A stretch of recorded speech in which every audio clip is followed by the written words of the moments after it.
Ada apa dengan KPU Provinsi Bengkulu? Baru-baru ini setelah penetapan tanggal 23 September, Bengkulu heboh lagi. Sudah saya prediksikan di awal-awal, ada yang janggal memang kelihatannya. Janggal karena kabarnya ada yang mau main jegal.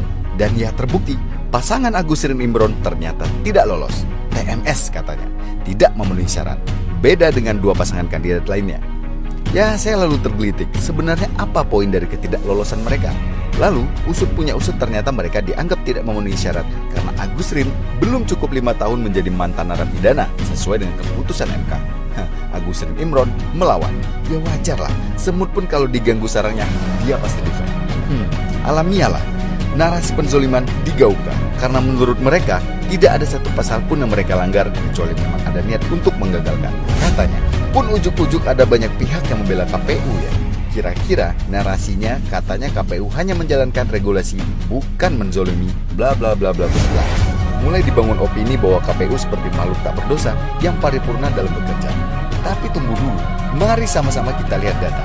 Berdasarkan data dari laman resmi Dewan Kehormatan Penyelenggara Pemilu, DKPP, sepanjang tahun 2020 saja, DKPP telah memutuskan lebih dari 50 gugatan terhadap anggota atau ketua dan anggota KPU di seluruh Indonesia.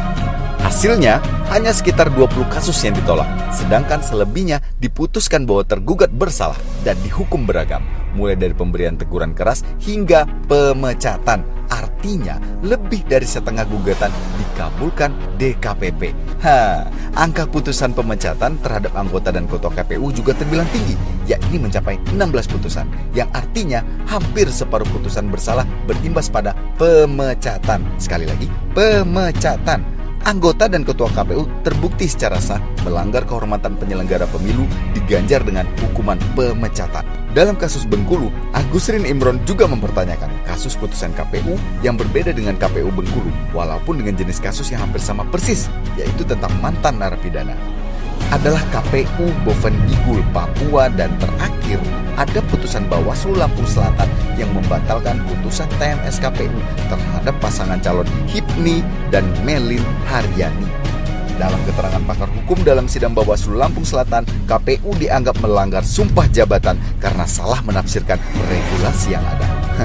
Nah, masih mau bilang KPU seperti malaikat? Ayolah, KPU juga manusia re. Ini bukan soal berpihak ke kanan atau ke kiri. Mari sama-sama berpikir jernih, dan belum tentu mereka yang dilantik dan diupah negara pasti 1000% tidak nakal dalam bertugas. Dan belum tentu mereka yang digagalkan pasti ngotot nggak karuan. Jangan jadi kayak anak kecil lah dalam berpolitik.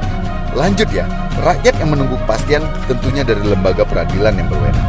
Siapkan kopi, ubi goreng, dan cemilan lainnya sambil kita menunggu seperti apa endingnya nanti. Siapakah yang menyalahi sebenarnya? Agus Rin Imron kah? Atau KPU Provinsi Bengkulu kah?